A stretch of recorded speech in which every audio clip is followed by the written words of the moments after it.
നമ്മളെ പരിപ്പും തക്കാളിയും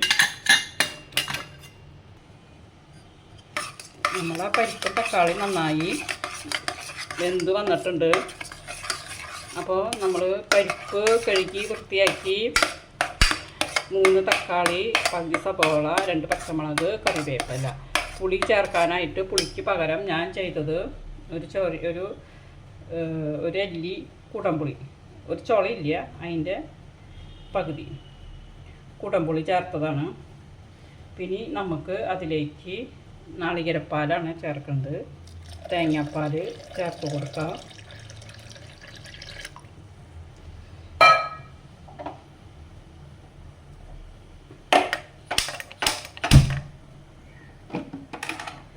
തേങ്ങാപ്പാൽ ചേർത്ത് കൊടുത്തിട്ട് നല്ലോണം മിക്സ് ചെയ്യാം.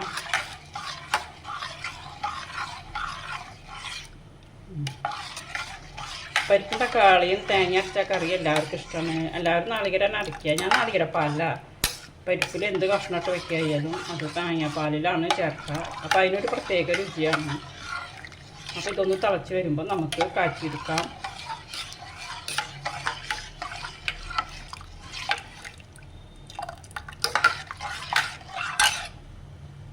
പരിപ്പും തക്കാളിയും കറി നന്നായി തിളച്ച് വരുന്നുണ്ട്. ഒന്ന് വെട്ടി തിളച്ച് കഴിഞ്ഞാൽ നമുക്കത് ഓഫാക്കാം. എന്നിട്ട് നമുക്ക് കടുക് താളിച്ച് ഒഴിക്കാം. അപ്പോൾ ഇപ്പോൾ നമ്മൾ ഉപ്പ് പുളി ഒക്കെ കറക്റ്റാണോ, എരിവൊക്കെ കറക്റ്റാണോ എന്ന് നോക്കാം. ഒക്കെ കറക്റ്റായിരുന്നു, ഞാൻ നോക്കി.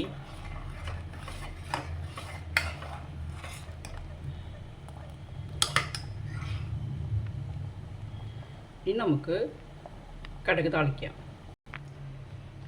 ചട്ടി ചൂടായി. ഇനി നമുക്ക് അതിലേക്ക് വെളിച്ചെണ്ണ ഒഴിച്ച് കൊടുക്കാം. വെളിച്ചെണ്ണ ഒഴിച്ച് കൊടുത്തു. അത് ചൂടാകുമ്പോൾ നമുക്ക് കടുക് ഇട്ട് കൊടുക്കാം. വെളിച്ചെണ്ണ ചൂടായി. നമ്മളതിലേക്ക് കടുക് ഇട്ട് കൊടുത്തു. പിന്നെ അതിലേക്ക് ഉലുവ ഇട്ട് കൊടുത്തു. കടുകും ഉലുവയും പൊട്ടി വരുമ്പോൾ നമ്മളതിലേക്ക് കറിവേപ്പിലയും പച്ചമുളകും ഇട്ട് കൊടുക്കാം. ഇത് പൊട്ടി വരട്ടെ.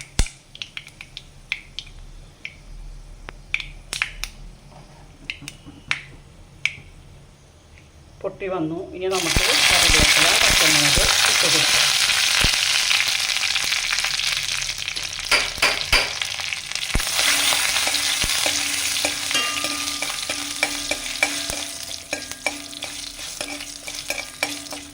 ഇനി നമുക്കിത് കറിയിലേക്ക് ഒഴിച്ച് കൊടുക്കാം. ഇനി നമുക്ക് കാച്ചിയത് കറിയിലേക്ക് ഒഴിച്ച് കൊടുക്കാം.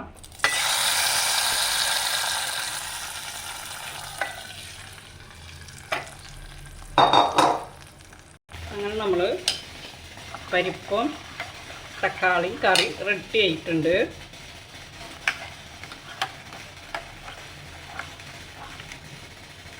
നല്ല കറിയായിട്ട് വന്നിട്ടുണ്ട്. അപ്പോൾ ഈ വീഡിയോ ഇഷ്ടപ്പെട്ടാൽ ലൈക്ക് ചെയ്യണേ, ഷെയർ ചെയ്യണേ, ഒന്ന് സബ്സ്ക്രൈബ് ചെയ്യണേ.